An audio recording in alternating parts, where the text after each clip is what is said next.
What is up, NFC West football fans, and welcome into another edition of the NFC West Roundtable powered by BetUS. Week 7 is in the books, and we turn the page to Week 8, where the NFC West kicks us off on Thursday Night Football.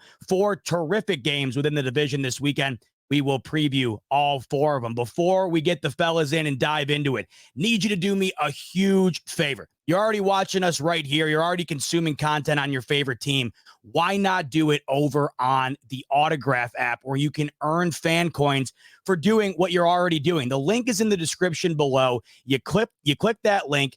App's completely free to download on both the Google Play and the App Store. You get the app, you use the promo code RTS, and you're set up. You get into the app, you choose your favorite team, and from there, you're off and running. It will serve as a hub for everything to do with your favorite team. It'll have your top podcasts, your top YouTube shows, top articles, top tweets, everything you consume from your favorite team all in one place. Like I said, you're already looking at the Twitter feed. You're already watching the shows. You're already reading the articles. Earn fan coins for doing it. You get fan coins within the Autograph app for watching the shows, for listening to the podcast, and you can use those coins for merch, jerseys, even game tickets to your favorite team. The app's completely free, easy to use, and you're going to love it. Links in the description below. Click that, Google Play Store, App Store. You download it, use the promo code RTS, and you're off and running. Speaking of off and running, let's get off and running with these Week 8 games. Fellas, I can't believe it. We're already at the halfway point of the year. It's the bittersweetness of the NFL. You wait all year for it. Here it is. And then all of a sudden you blink and you're at the halfway point. But at this halfway point, we are going to be treated to some terrific games within this division. And that starts on Thursday Night Football. And finally, we've had a couple this year, but I'm always happy when Al Michaels gets a good game because it seems like he's never treated to a decent game. That's not the case this Thursday night. Al Michaels and Kirk Herbstreit have a great game on the docket this upcoming Thursday. Minnesota, off their first loss of the year, an unreal game against the Detroit Lions. They head out to the LA Rams as a 3-point favorite right now on BetUS. Speaking of which, on BetUS, all of the Week 8 lines are up. You can get in on them right now, including this Thursday night game. Take advantage of our promo code we have going on over at BetUS. The promo code is YouTube150. That'll get you a 150% sign-up bonus up to $2,000 on your first deposit and a 125% bonus on your next 2 after that. So this should be a terrific game. Right now on BetUS, the Vikings are a 3-point favorite. The Rams, if they win this, they're right back in the thick of things. It's anybody's ball game right now in the division. We talked about it on the show earlier in the week. Should they lose, however, maybe the Rams enter into uncharted territory and start shopping guys as opposed to what we're conditioned with the Rams, and that is going after guys and bringing them in. So a lot on the line here, including the Vikings, who are looking like one of the best teams in the league. They're looking to avenge their first loss of the season. So, Mike, going to start with you here. Awesome Thursday night game ahead of us. Who takes it, the Vikings or the Rams? Really awesome Thursday night. I'm really excited about this one. Obviously, NFC West implications, but you're right. This NFC West is wide open. And even for Jake and the Rams being at the 4th spot, it's literally one game away. But with this game right here, I think I've seen enough Vikings defense that I'm pretty much sold that defense is pretty. Brian Flores, now, although, yes, it kind of got away from him in the Lions one, yes, but I do believe that defense is very, very good. And we've seen some struggles with the Rams, obviously getting over the hump with the Bears. So I'm going to lean on some defensive game. I know they might get Cooper Kupp coming back around in this game, but I don't know. I just feel like there is going to be a level of dominance when it comes down to the Vikings and Rams. And we might be having a different conversation next week. So I got the Vikings winning this game. I'm going to say 27-17, 10 points. Wow. Brandon, talk to me. How do you see it going down on Thursday night? Well, you get Cooper Kupp back if you're Stafford, and he has shown in the past you don't have to give him a lot, but I think Jake would agree with me on this, that Stafford has been held back as much as any quarterback around the sport with his lack of really capable receiving targets out on the outside. You give him just one and a good running game, and that's all he needs. So I would guess that you're going to see a lot more efficient Matt Stafford in this game than we've seen up until this point. As you guys know, I'm a big believer in the supporting cast and what that does or does not do for you. And so I think that they're able to stand toe-to-toe here. I think the other thing with Flores in this defense is that the one thing that's going to be a kryptonite kryptonite for Flores' style of defense is going to be that elder quarterback that has seen it all and done it all, and then has the capable arm to make all of the throws in the book to be able to attack it when he sees it. Because those blitzes, where are you going to hit the cover zero blitz? Where are you going to attack that cover zero blitz with the one-on-one on the outside? And he's got the arm to do that. He's going to have the guy in like Cup now to do that. You can even now fit more back to Tutu Atwell, get him more back into being that deep threat guy now as the offset between what you're doing to Cooper. So Cooper takes the attention. Yeah, Tutu gets open on the outside. You run just enough on the inside out with it. So I actually do like the Rams winning this game. I just feel like they're going to be fighting their butt off. They know what's at stake. They have to feel like this is lighting some kind of fire, or it's making the team sell out, Jake, in the respect of hearing some of these rumors out there. It's going to do one of the two things there. And I just don't believe in the Vikings. I'm sorry, I don't. I trust the work that Flores has done. I'm not in on Darnold. I just think that the fact you're in even these rumors of Stafford shows you that they're kind of not on him either. I'm going to give Rams a win here, 23-20. Interesting. And speaking of interesting, things get really interesting if the Rams win it. So with that said, Jesse, do the Rams win it, or do the Vikings continue to roll? Yeah, I'm going to make a bold prediction here. If the Rams win on Thursday, they're going to win the NFC West. Wow. Plus 900, by the way, on BetUS. Jesse's prediction. Listen, I told you to bet them when they were plus 1,600, not because I necessarily thought they were going to win, but because they were that was like the easiest money potentially you can make. Like $100 wins you 1,600. Sometimes you bet like the one that it gives you the most chance to win and has some likelihood to it. They're only one game back in the loss column from being first place in this division. That's not that tall of a task when you have the rest of the division in front of you and you already have a win against the San Francisco 49ers.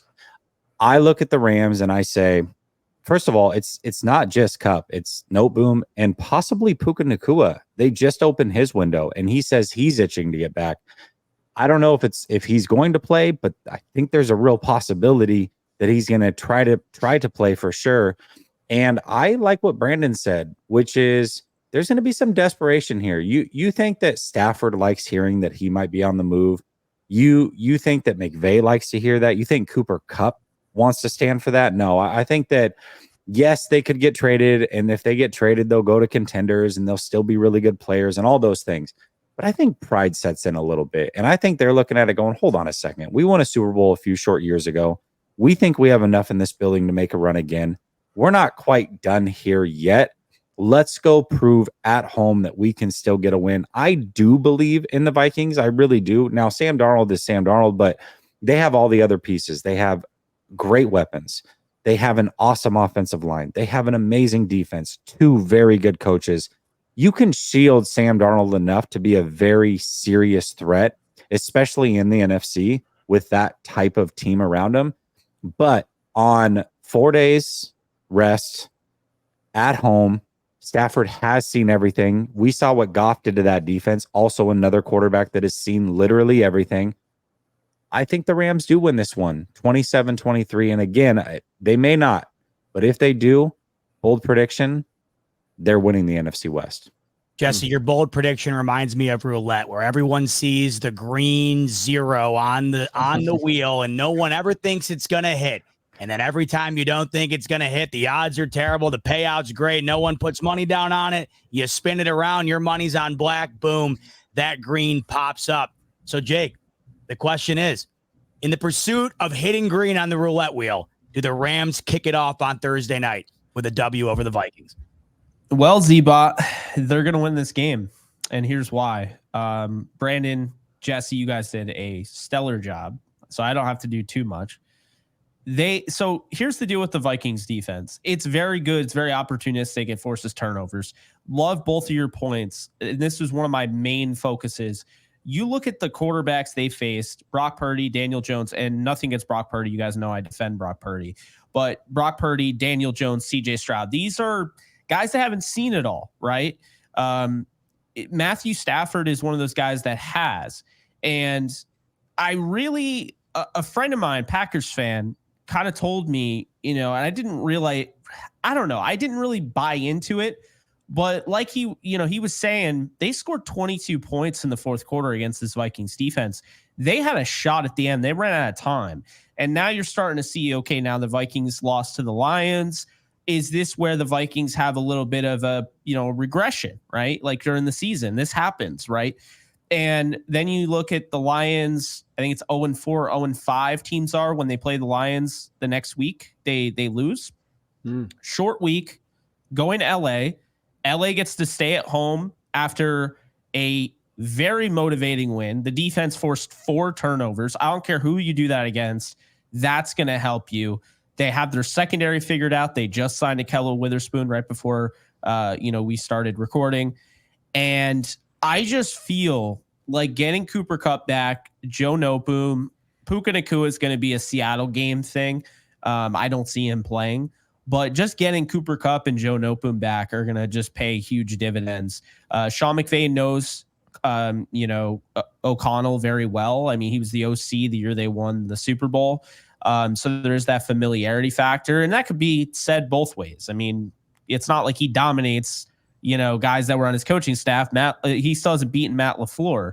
But the reality is, desperate team, a team that showed a lot on the defensive side since they made those changes in the secondary, a team that showed nothing last week as far as, the offense is concerned.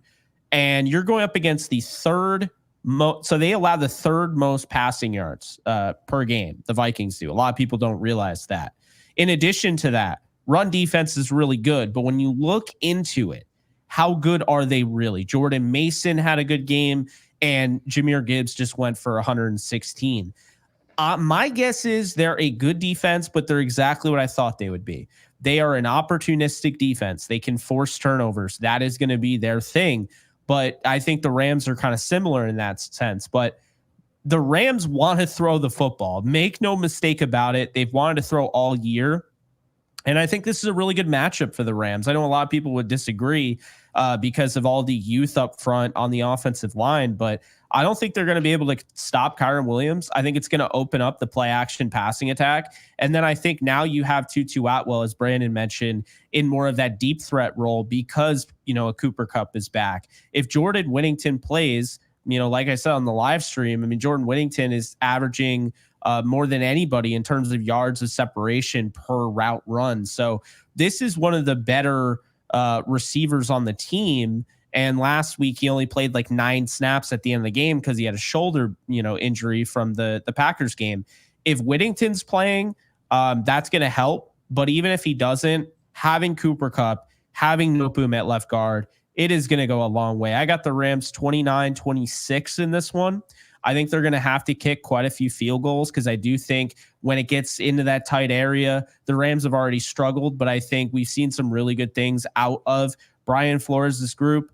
I'm curious to see if Blake Cashman plays. He was, did not practice. He is a fantastic linebacker for those of you who don't know him. But they got a lot of guys. The one thing I will say about their defense that really isn't being talked about, where are they getting the pressure? It's from the blitzing, because when you really look, it's Grenard, and then it's just a bunch of other guys. Grenard has 38 pressures, I believe, on the year, the last time I checked. The next guy is in the 20s, like the low 20s, 18 range. So if they can neutralize Grenard, they could actually go about the same game plan they used to take Max Crosby out of the game. And at that point, I don't know how the Vikings are going to generate pressure, because if you blitz, Stafford's going to see an open man and hit him. So the fact that Kupp's back, the fact that they're at home, the fact that this is a short week and you just played a Dan Campbell style, team, I just think this is not a really good recipe to win in the Vikings. But I think it'll be close because, both teams I think are talented, and it'll come down to the wire. Let's jump to Sunday in the 1 p.m. window, where the Arizona Cardinals, coming off the W against the LA Chargers, take on the Miami Dolphins. The Cardinals right now on BetUS, a 3-point dog, and that might be because the Miami Dolphins will be with Tua Tagovailoa. Tua is coming out of the concussion that has had him sidelined since week 2 against the Bills. This will be his first game back as he looks to get the Miami Dolphins back on track. They're coming off of a loss to the Indianapolis Colts. And ever since Tua has gone down, this offense has been the worst scoring offense in the entire league. So with that said, Tua's back. Cardinals looking to keep it rolling here. Jesse, how do you think it goes down between the Cardinals and the Dolphins? Man, The Cardinals are the hardest team to pick every single week, man. They really are. I feel like every time I'm wrong. I don't know if I've picked the Cardinals right once all year. I really genuinely don't know that I have. I'm going to go with the Cardinals. Cardinal fans, you probably shouldn't be happy about this one, but I am going to go with the Cardinals. Listen, Tua's coming back, and I think that could make a difference for sure. I mean, it will make a difference. He hasn't played football in a long time, though. And when you sit out that long, it takes a while to amp up. I'm sure that the Dolphins are going to be amped about it. They're going to be excited. I just think that Kyler Murray's a handful for anybody, and it'll be too much in the end. I'll keep it short and sweet, but I'll go Cardinals 30-27. I think it's a little bit higher scoring. Brandon, talk to me. How's it going down? Yeah, I don't like where the Cardinals are at from their pass rush standpoint. You're down 2 edge rushers, the Ojolari and Gardeck, and then you still don't have Robinson, that the Missouri kid you took in the first round back. I mean, that's to the 4th rusher, and that's not a team already that was coming in with very much depth. That worries me and makes a little more sense why the line's in the place. But my first look at the line was to say that this should be, with this Arizona team, as gritty as they are, as hard as they fight, versus that Dolphins team, with is the antithesis of that. That is a team without fight. That is a team without grit. It doesn't seem like they want it that way. They got talent. I don't know if they want it. And boy, as Jesse said, hard to predict this Cardinal team and what you're going to get. But I just like the way the Cardinals fight. That game is the Chargers. You're going toe-to-toe against a Harbaugh guy that wants to muck it up that way, wants to dirty it up. And that Cardinal team stuck in there with them and said toe-to-toe. And they've done that throughout this year, really. You know, where you're the thing that's unique about Gannon right now, in my opinion, is that unlike other coaches that have come through there for the Cardinals over the last 20 years, he's instilled a sense of toughness and ruggedness to that team that they've never really typically had with other coaches there. That's hard to do, I think, in that environment. So I'm going to give them the nod on grit. I don't have as much on the X's and O's on this one. I don't like Tua as well. I'm much out on it, and he wasn't playing particularly well before he went down with a concussion. So let's give the Cardinals a nod on this one. We'll go 24-21. They sneak it out at the end. Yeah, last time we saw 2 or 3 picks before his departure against the Buffalo Bills. This is the first time we'll see him back. Jake, who takes it, the Dolphins or the Cardinals? Oh man, this is so tough. To me, it's a coin toss, but I'm gonna go with the Dolphins because they're at home, and only because, I mean, Tyreek Hill has been absolutely useless without Tua. So you have to imagine, just by having Tua in, you know, he might not be the best. And to be honest with you, I won't be watching this game. I can't watch Tua Tagovailoa play quarterback.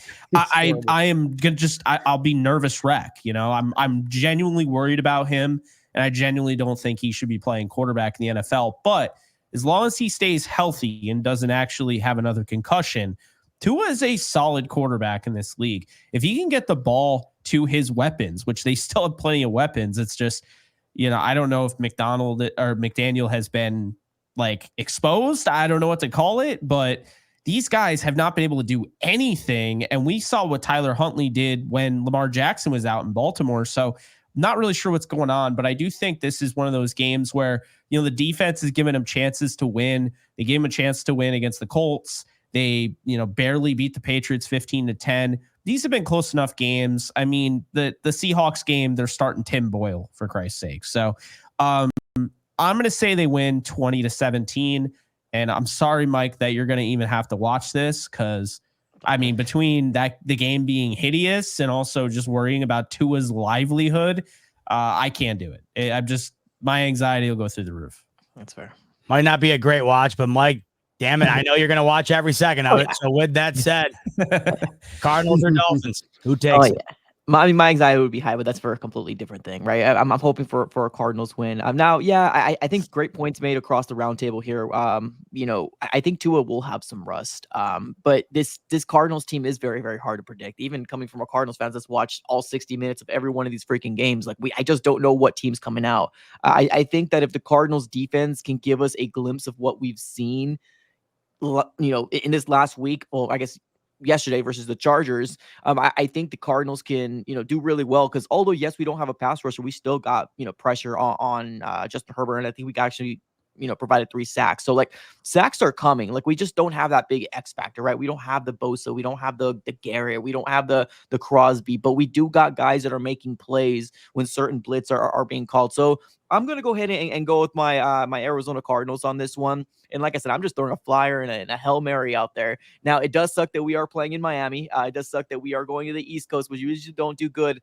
when the time change. But I'm going to lean on the fact that the Cardinals are going to be riding this train, and we don't need it, but we would love to be within contention on the very top and stay where we're at right now. So I say the Cardinals win this game 26-22. Random 26-22. Let's go from the 1 p.m. window to the 4 p.m. window in America's game of the week. Kevin Burkhardt and Tom Brady on the call as Josh Allen and the mighty Buffalo Bills go from Buffalo out to Seattle to take on the 12th man and the Seattle Seahawks. The Bills coming off a 34-10 W over the Titans. The Seahawks coming off a 34-14 W over the Falcons. Both teams off of dominant W's as they put it all on the line in Seattle. The Bills a field goal favorite right now on the road against these Seahawks. Should be a hell of a game. With that said, Jake, I'll start with you. Who takes it in this one, Seattle or Buffalo? Another tough one. Buffalo's 2-2 on the road. Seattle's 2-2 at home. I'm going to lean Buffalo only because DK is injured. I think if DK were healthy, I would probably go with the Seahawks. I think it's going to be that close. I mean, I think we're looking at like a 33-30 ball game. I really do. I think Geno's going to be throwing it all over the yard. What else is new? Josh Allen, But I think when push comes to shove, it'll be like 30-30 late in the game. And I think Josh Allen will get that final drive, get him in field goal range for Tyler Bass to drill one. And I think Buffalo wins 33-30. Jesse, talk to me. Bills or Seahawks? I think this is a close game. Bills are going from east to west, and Seattle's defense is getting healthy at the right time. I mean, they're getting their horses back, and I think that is a big deal. But ultimately, we saw the Amari Cooper effect already and what that's going to do for this Buffalo Bills offense. I think the number one thing that I thought was Dalton Kincaid would really be opened up through Amari Cooper being there, and I think you saw that already. And then Amari Cooper, who didn't even know the plays yet, was still making big-time plays down the stretch of that game. So I just think that I have to go with what is most likely to happen, and this is a quarterback league. Give me Josh Allen over Geno Smith. And also, I hate Seattle, so F it. We're going Bills 27-21. Buffalo gets the win. Did I just hear we're going Cowboys? Was that what you I almost started? That was a Freudian slip, I promise. What a foreshadowing for our upcoming game after this one. Mike, how do you see this one going down, Bills or Seahawks? I'm going to keep it short and sweet as well. Definitely the disrespect from Geno Smith from what we've seen from the beginning of the season to now is definitely tempered from me. I definitely do think he's a very good quarterback in what he's doing, especially this last week. You got to give kudos to where kudos is due. But I don't know. When I look at both these quarterbacks, I see, Josh Allen over there, and I just what he can do is very freakish. And I'm not almost kind of like Mahomes. He's kind of up there with Mahomes and kind of 1A, 1B, where just kind of depending on what you like. So I'm going to lean on just the fact of the quarterback. Like I said, keeping it short and sweet. I think it's going to be a close game. I think Geno Smith is going to do everything in his power to obviously chuck the rock and obviously K9 over there run the ball down their throats. But I think this is going to come down to the Buffalo Bills winning. I'm going to say, 30-23. 30-23. I say Buffalo. Man, Brandon, all the boys are expecting a high-flying affair in this one. Points in abundance. All these boys thinking this is going to be a high-flying one. Shoot it to me straight, Brandon. How is it going down in Seattle on Sunday? Well, I think they're fair in the points that they're bringing up. And a couple years ago, I think Allen really slayed us, and it was that old Carroll defense at the time with a lot of soft zone and falling back and letting him just throw bubble screens and little pop passes all day and didn't really force him into a box. And I say that's because it's a little bit like what we saw from what the Chiefs did with Purdy this last week versus Seahawks strategy versus the 49ers the previous week, where we 4-man fronts. We're going to stay back. Not a lot of creativity. We're just going to sit here and kind of play it straight up. And if you do that against Allen this week, you're losing this game. If you employ more of a simulated pressure standpoint, stack boxes, I'm not talking blitz heavy, but just making Josh really have to think and process, especially prior to the snap versus post snap. I think that playing at home is going to give us a little bit of an advantage here. This is definitely a pick 'em game when it comes down to the bottom line. You can flip a coin on this one. I do think the Geno and the offense will find some room here against that Bills defense. I don't think there's anybody that really scares me on that Bills defense overall. I think you'll put your points up. That part's going to happen. But if we can run some of that stuff and make them uncomfortable up front, I think that we can create some plays, create some turnovers, even if you're getting those yards and touchdowns in between that, for us to be able to pull the win out on this one. And so it's as much as I want it to happen, but I also think it's going to be a high scoring game that can kind of go either way. I see it like a 30-27 game. I'm giving my Hawks the nod. They are getting healthier. Byron Murphy back, edge rushers back into the flow here. Leonard Williams starting to feel better off that injuries happened. So that's a different defense. Tariq Woolen coming back now. He's been really good this year in coverage. So you're getting all of that back, healthier at the right time, so to speak. And I like that matchup for us. I like Reek on Amari Cooper. I think he's going to be able to keep him pretty well closed out. And you got other corners like Witherspoon who can handle Khalil Shakir or Keon Coleman if you want to go that route too. Brandon, did we see more of that last week against the Falcons? More of the stuff that you want to see, or how did it actually play out on film? I didn't watch it. A tiny bit, but I think Cousins is in that standpoint, like we talked about with Stafford earlier in this show, where you're maybe not as much wanting to run as much blitzes at him because of the fact he'll see it coming and he'll be able to make you pay the price if you do. I think with Allen, because he can sometimes play hero ball, he's less as likely of some of those elder quarterbacks to always lock into like let me go to the security blanket check. Let me hit my hot route, where I see it off the blitz, where he'll say, hey, I can run around this guy by myself a little bit at a time. And that 9 route going deep can break off its route and I can throw it down there 50 yards. And that's where you can kind of get him a little bit. I love Josh Allen, by the way. I do think he's one of the best quarterbacks in the sport. So I'm not trying to knock him out to say that he isn't the truth. He is, but that's just what I would try to do. And if he's going to hit you a couple times taking risks, so be it. But try to make him uncomfortable versus when it's gone bad for us this year. It's 4-man fronts. It's off zone coverage with the cornerbacks on the outside. And you're not stopping anybody when you've leaned into that. I'm not saying you got to run 24 craziness, but you got to dial up the crazy just a little bit. So I didn't catch it. Did you take the Seahawks 30-27? 30-27. I'm taking our Hawks by a nose. Last minute drive. High scoring game, man. Everybody's thinking that's what it's going to be. Should be a fun one. Looking forward to that game between the Bills and the Seahawks in the 4 p.m. window on Sunday. Let's go to Sunday night football under the lights in San Fran as they host the Dallas Cowboys. Both of these two teams right now are in a state of flux, so to speak. The Niners injury rattled, coming off a very poor performance from Brock Purdy that led to a loss to the Kansas City Chiefs to put them at 3-4. The Cowboys coming off the bye, but the last time we saw these Cowboys, they got absolutely waxed at home, which we know that they are susceptible to doing. And right now, the Dallas Cowboys are a 4.5-point underdog on the road at San Fran. And that might be because anytime Dallas seems to take on a viable opponent, they find a way to completely crumble. The question is, will they crumble again this Sunday night against the 49ers? Jake, I'm going to start with you. Cowboys, they seem desperate right now. This is one they really need to have, but you could argue at the same time, the Niners are in the same boat. With that said, who do you have? I have the 49ers. I'm not falling for this. I'm just not falling for it. 49ers are going to win this game. They always have Dallas's number.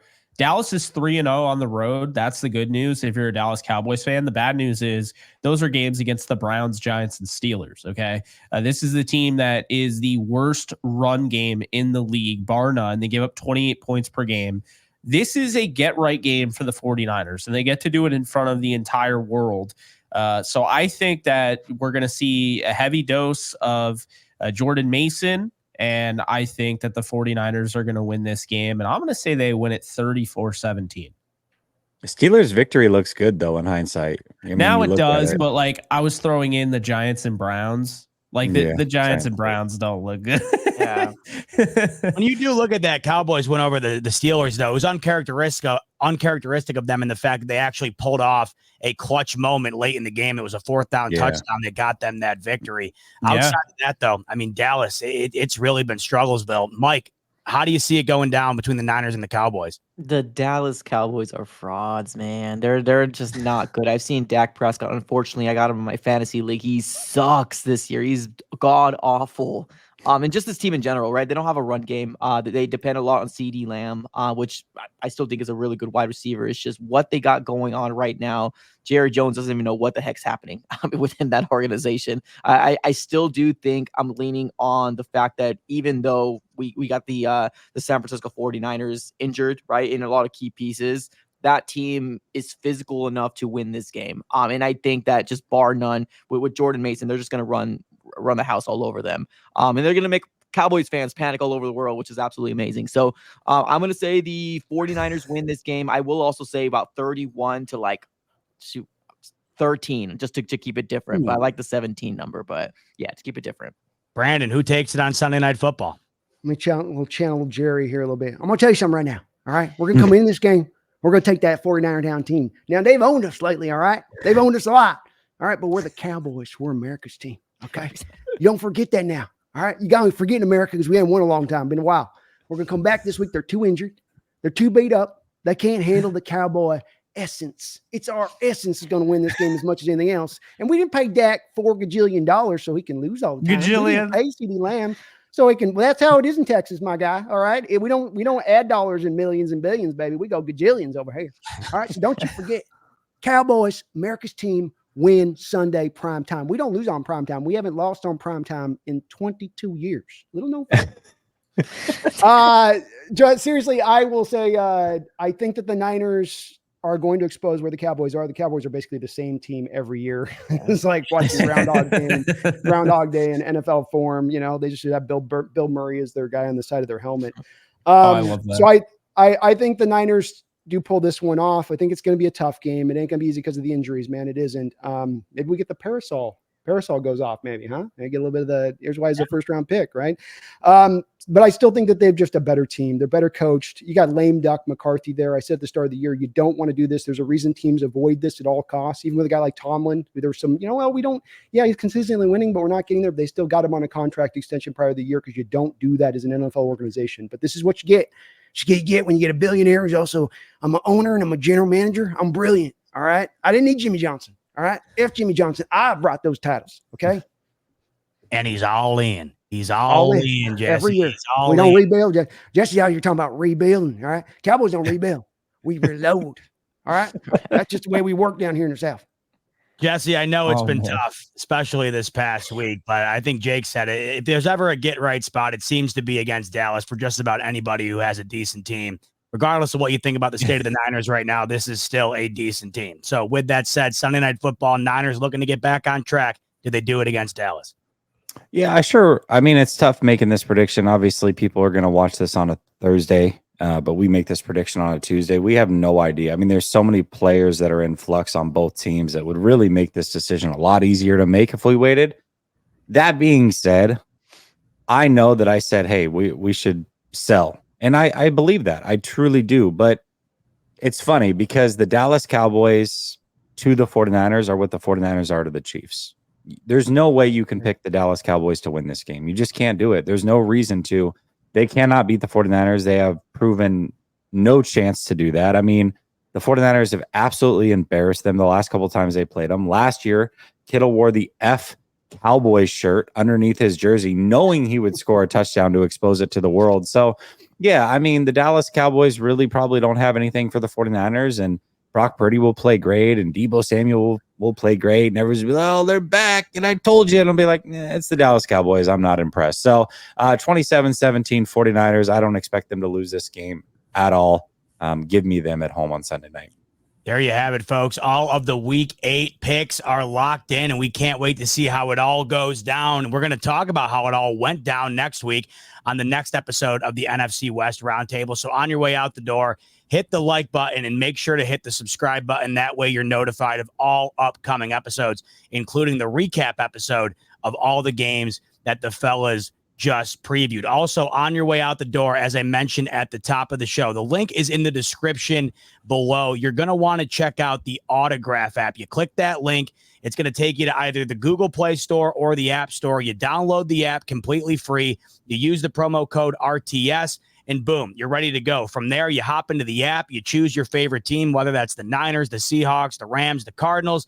And once you do that, you're going to be set up with a hub that's got everything you could possibly want in terms of the way your team is covered and the content that you want to consume. Top YouTube shows, top podcasts, top articles, and top tweets all in one spot. And here's the best part. You're already consuming the content. You're watching us right now. You might as well do what you're doing already and earn fan coins for every podcast you listen to, every episode you watch on YouTube, every article you read. You earn fan coins that can be used for a variety of things, such as merch, jerseys, and even game tickets to your favorite team. The link's in the description below. Download the Autograph app completely free. Once you download it, use the promo code RTS, and you'll be ready to rock. Also, on your way out the door, take advantage of the promo code we have for you at BetUS. The promo code is YouTube150.